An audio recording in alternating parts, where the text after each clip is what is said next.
Hello, everyone, and welcome back to SNN Primetime News. I'm Sophie James, and here's the top story today. Google used influence ultimatum to cut California news deal. Google was negotiating to spend $110 million to support California's struggling journalism industry, but the search giant had a demand. Taxpayers would need to contribute tens of millions of dollars as well. State Assemblywoman Buffy Wicks, the Oakland Democrat, discussing a deal with Google, called California Governor Gavin Newsom's office to secure his support for $70 million from taxpayers, even as the state faced a challenging budget deficit. The pact that Google, the governor, and Wicks settled on in late August was a handshake agreement, according to Wicks' staff. Weeks later, while there is now a written framework for the deal, some of the key provisions have yet to be worked out. This framework represents the most impactful deal we could reach amid the current political reality, Wicks said in a statement. And it is just the beginning. I view it as the floor, not the ceiling, and am hopeful about our efforts to support California journalists. While the main outline of the deal has been known since shortly after Wicks and Google announced it in August, what hasn't previously been reported is the company's willingness to walk away from an agreement unless the state contributed money. Google insisted on taxpayer funding to set a precedent that it could use in talks with other states seeking similar deals. Also, the University of California at Berkeley's surprise at being named a potential administrator of a new journalism fund that would be created by the pact, and the discussions with the University of Southern California to take on that role also haven't previously been reported. The agreement fell far short of aggressive legislation proposed by Wicks and another lawmaker who sought to charge Alphabet Inc. Google hundreds of millions of dollars every year to support the news industry in California.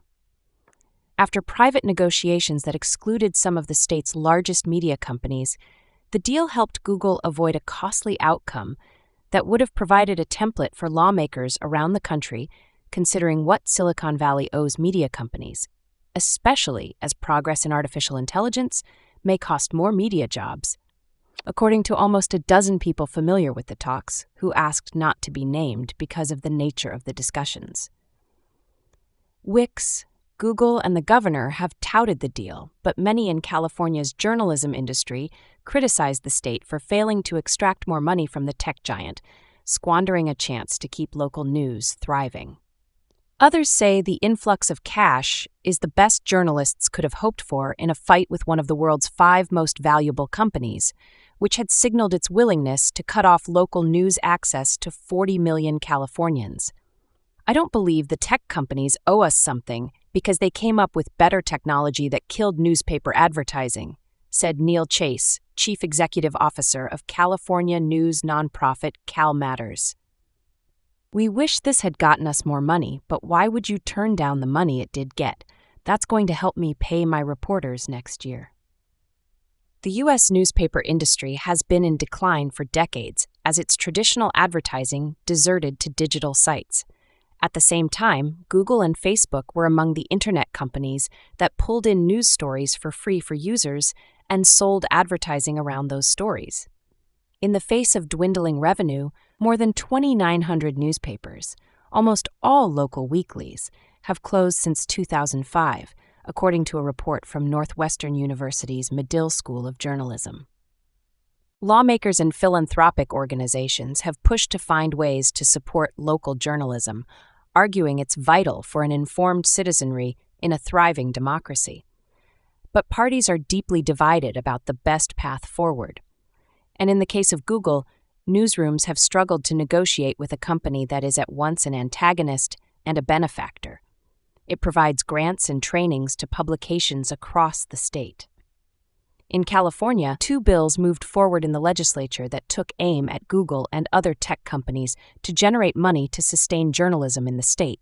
State Senator Steve Glazer proposed a link tax on Amazon.com Inc., Meta Platforms Inc., and Google parent Alphabet for collecting data on users. The money would be funneled into $500 million worth of tax credits to be distributed to news outlets employing journalists in California.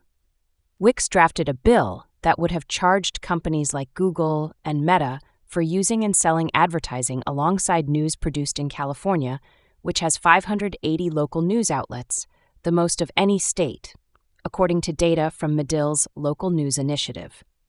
California news outlets would have received the profits from the fees mandated by the bill, with a requirement that at least 70% of the funds be spent on paying journalists and newsroom support staff.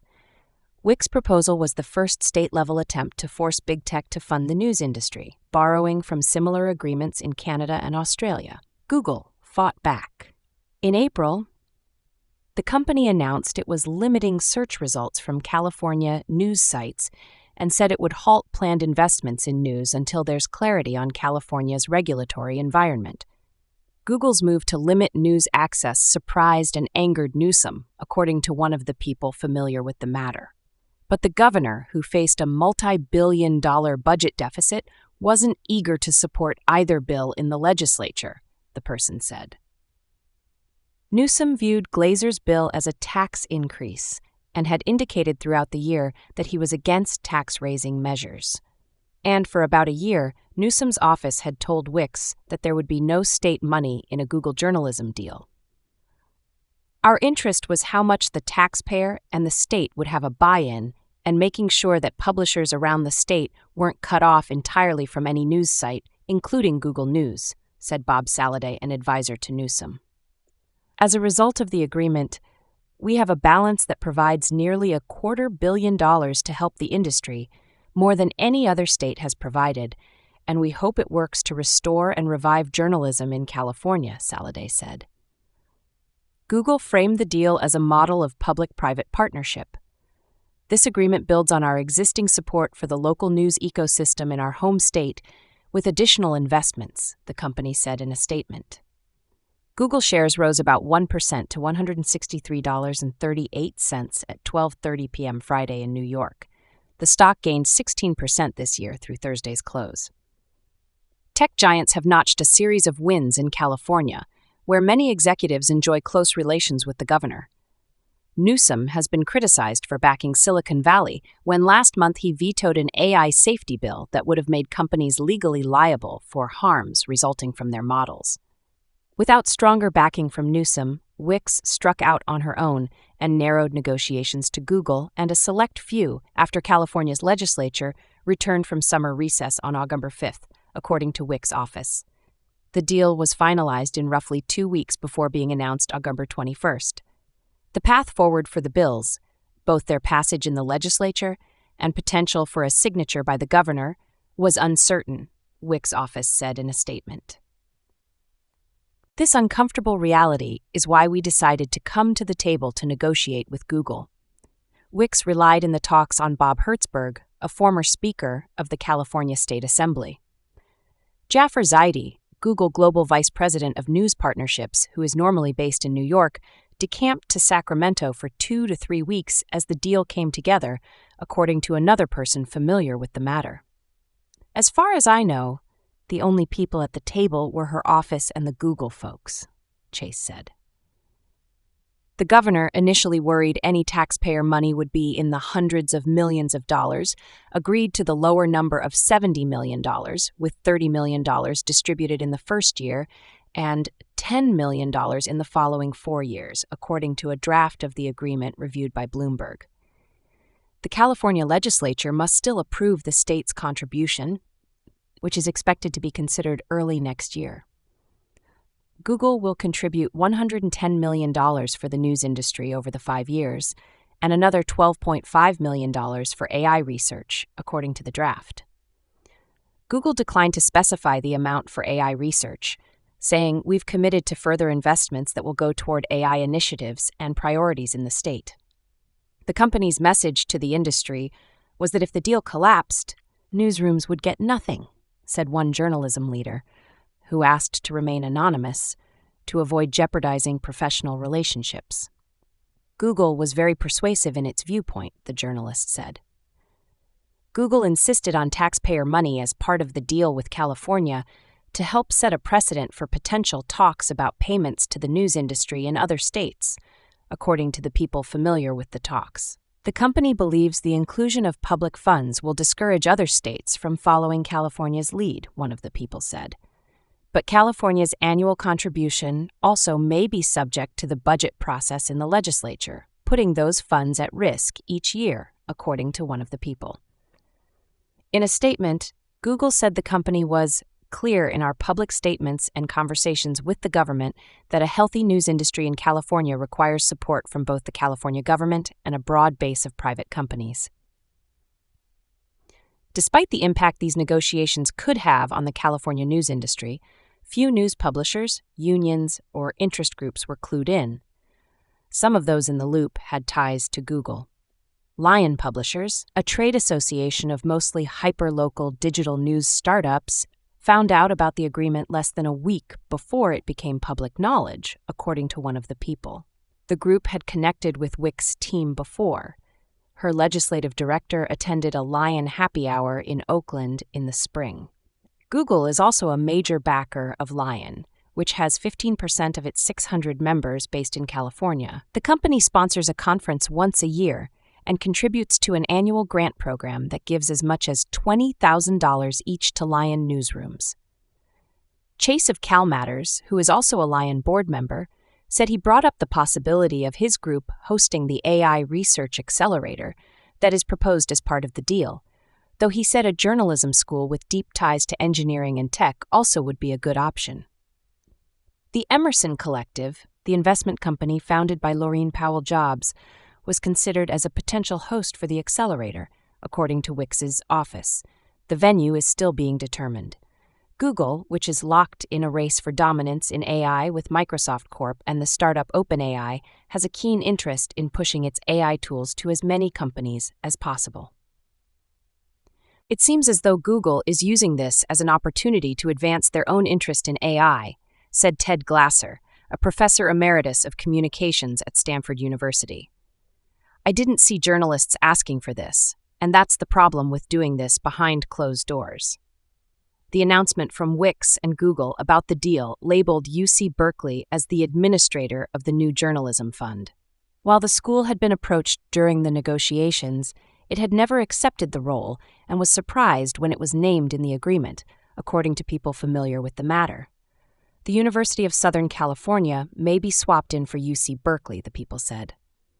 Spokespeople for UC Berkeley and USC said they have been contacted about the proposal, stressing that a final decision has not yet been made.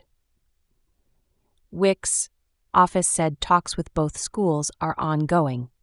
Danielle Coffey, CEO of the News Media Alliance trade group, which includes the state's largest newspaper, the Los Angeles Times, said Google's contribution doesn't reflect its market value as a tech giant. The company gained the upper hand through negotiating a deal rather than being subject to legislation, she said.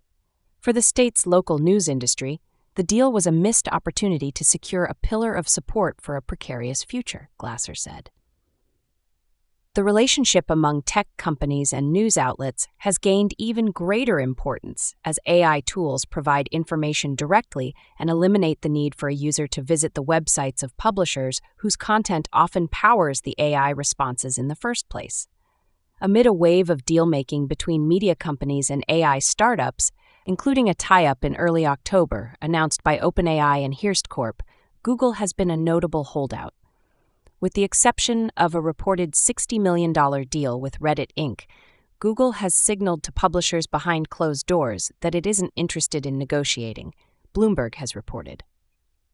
When it comes to securing financial support for California news outlets, there seems to be this sense that, well, something is better than nothing. I'm not sure that's true.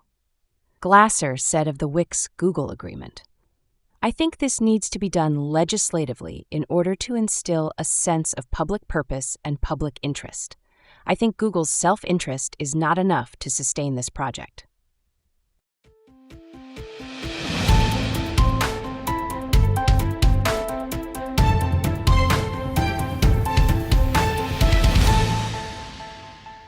Top Culture News live from K.L.P Studios, I'm Douglas Omar. Lupita Nyong'o speaks of family ordeal and condemns chilling Kenya crackdown. Actress Lupita Nyong'o has condemned the Kenyan authorities' crackdown on huge anti-tax protests that began in June. Demonstrators were met with police brutality, according to rights groups, with dozens of people killed and numerous others abducted. Nyong'o, whose father was jailed and tortured under a former president, Daniel Arap Moi, told the BBC, "It is chilling to know that this government is resorting to tactics that I had thought had been left in the past." In response, the government said it was not possible to compare two very different administrations, and that it regrets any death that occurred. But Nyong'o, an Oscar winner who grew up in Kenya but now lives in the U.S., said the government's handling of the protests was upsetting. "The more things change, the more they stay the same."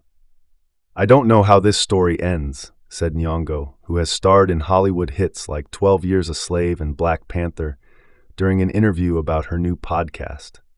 Her father, Anyang' Nyong'o, is currently a county governor in Kenya and acting leader of the Orange Democratic Movement, ODM, one of the country's main political parties. The governing United Democratic Alliance, UDA, brought ODM politicians into the government in July as part of a series of measures aimed at placating the protesters. In the 1980s, Anyang' Nyong'o, a political science professor at the time, was among a group of academics who organized against Moi's regime. Moi, in office from 1978 to 2002, ruled Kenya with an iron fist and ruthlessly suppressed his political opponents. After Lupita Nyong'o's uncle, also an activist, disappeared, the family fled to Mexico.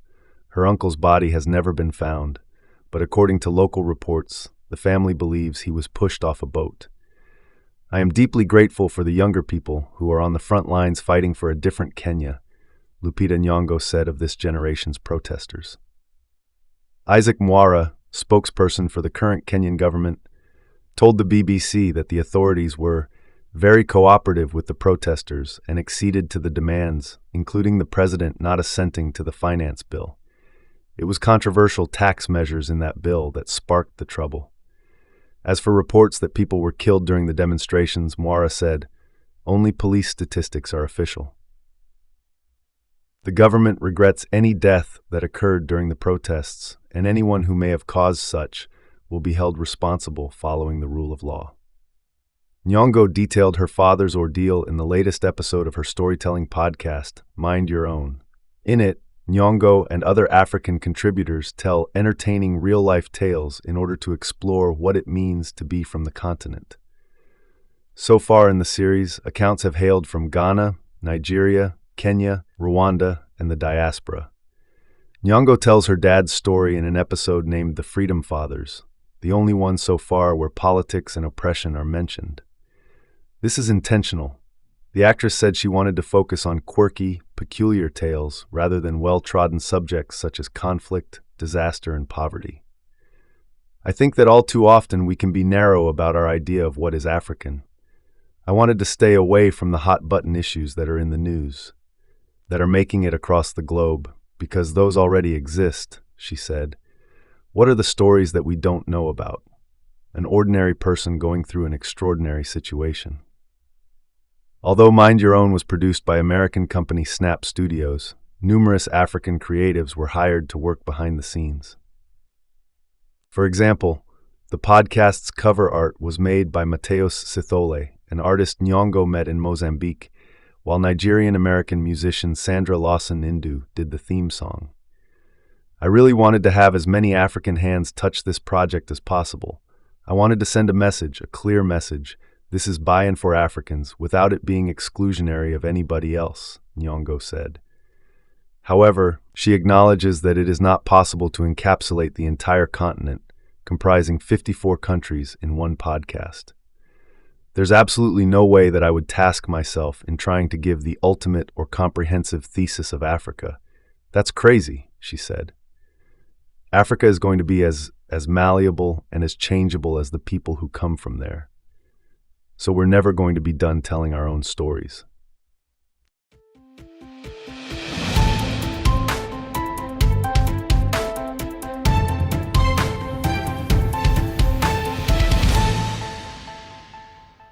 Hello everyone, I'm Ruben O'Connor with the Business News Source.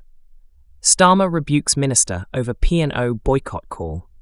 Sir Keir Starmer has publicly rebuked one of his ministers for the first time since becoming Prime Minister, following her remarks that appeared to throw a £1 billion investment into doubt.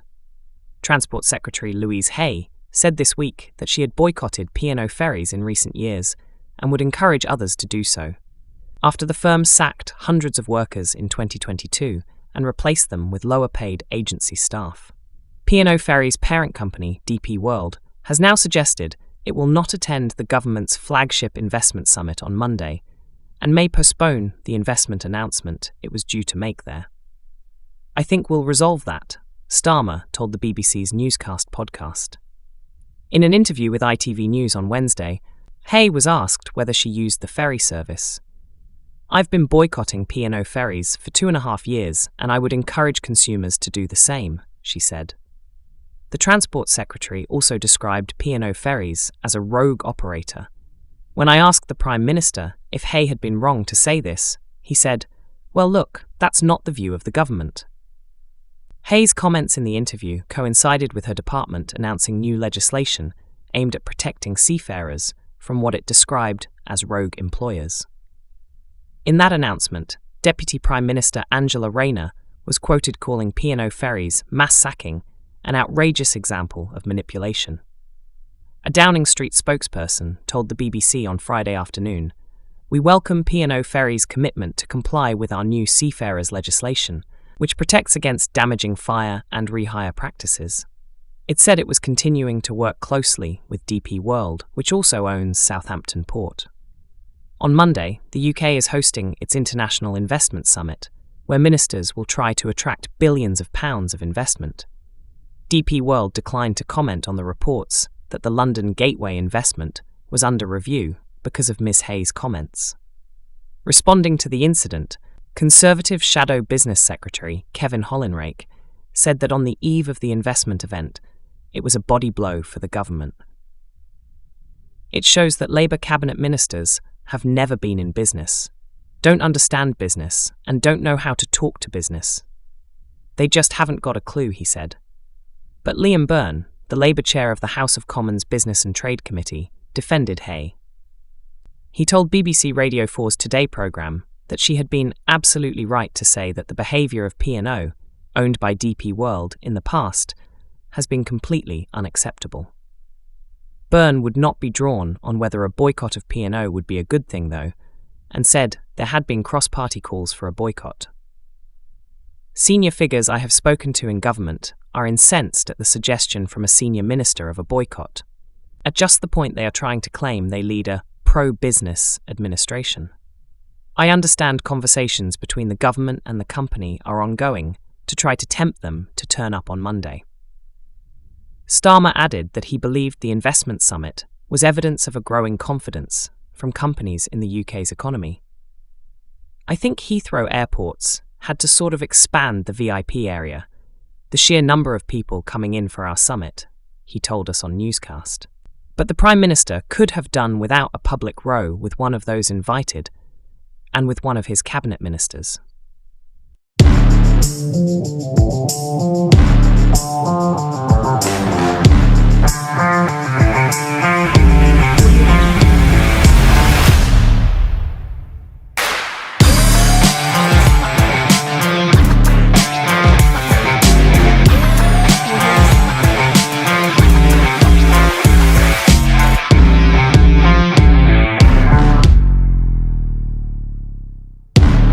Audio Jungle. Lamar Jackson versus Jaden Daniels is NFL's latest heavyweight matchup. In one corner, so to speak, will be the greatest dual-threat quarterback in NFL history, a record-holding two-time MVP. In the other, a fresh-faced challenger who's the talk of the league will eagerly await his first crack at the champ. Make no mistake, as much as the Washington Commanders-Baltimore Ravens matchup Sunday will be one of two division leaders, it will also be a heavyweight fight between Ravens superstar quarterback Lamar Jackson and Commanders rookie sensation Jaden Daniels.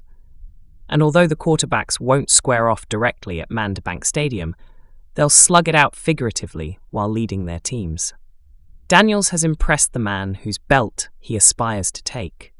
"I've been catching glimpses of Daniels on social media and stuff like that," Jackson told reporters in Baltimore on Wednesday. He's going off. Typically dazzling as a runner and a passer this season, Jackson has been in top form during the Ravens' 3-game winning streak.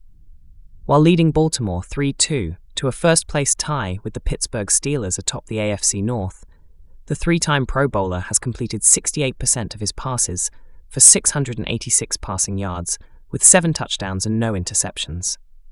As a runner over that stretch, Jackson has produced 196 rushing yards, with a 6.13 yards per carry average and 2 touchdowns.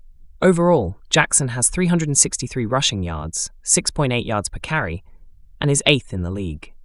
In the NFL's season opener, the visiting Ravens lost to the 2-time defending Super Bowl champion Kansas City Chiefs. Then, in a stunner in Baltimore's second game, it flopped against the Las Vegas Raiders on its home field.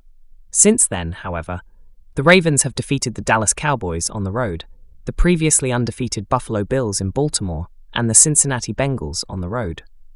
As the visiting Ravens outlasted the Bengals in overtime 41-38 in Week 5, Jackson outdueled Bengals quarterback Joe Burrow, passing for 348 yards and 4 touchdowns and rushing for 55 yards. After winning his second AP MVP award in 2023, Jackson, who holds the NFL single-season rushing record for quarterbacks, is among the early favorites to earn this season's hardware.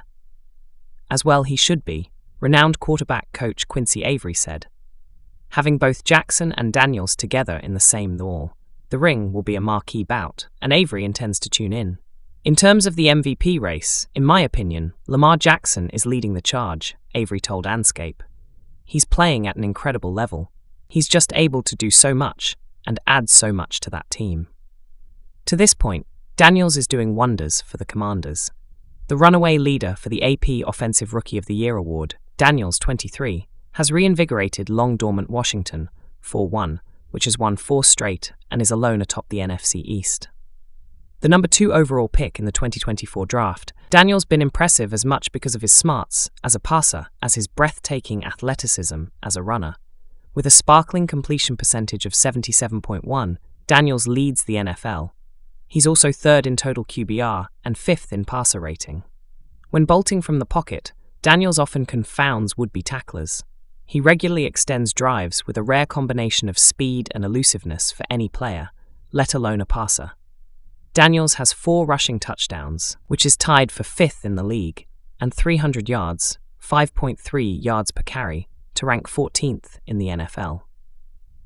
After watching Daniels throughout his college career, Avery was convinced that the 2023 Heisman Trophy winner would be one of the league's best rookies this season. But he's playing as well as anybody I've ever seen in his rookie season, including Houston Texans quarterback C.J. Stroud with all the things he did last year, Avery said. He's not only a great athlete, but he has become a really great quarterback. Ravens coach John Harbaugh is with Avery. Jaden is playing at a high level, Harbaugh said. He has his team. They built it around him. Daniels has been so sensational that he has rekindled something extinguished in many Commanders fans over the past generation: hope. When you look at the Washington Commanders, you don't think about them the same way you thought about them in the past, Avery said. They look like a well-run organization. That's the positive vibe a franchise quarterback inspires. What's more, it's growing stronger daily because, according to many Washington team alumni, Daniels is great both on and off the field. Washington franchise legend Doug Williams is leading that group. Williams' iconic, myth-busting Super Bowl performance occurred when he led Washington to a 42-10 victory over the Denver Broncos in Super Bowl 10-12. Williams, who became the first black passer to start in the Super Bowl and win the game's MVP award, said Daniels is even better than advertised. Let me tell you something. He is a really good person, and guys see that. Williams, a Commander's senior advisor, told Anscape. The way he is, the way you can tell he cares about his teammates and everyone around him, you can't fake that. Now, don't get me wrong. He's a good person, but he's also a fighter. Guys see that he's going to go out and give everything he's got. Even after only 5 games, it's clear he's not going to back away from a fight. Once again on Sunday, count on Daniels to come out swinging.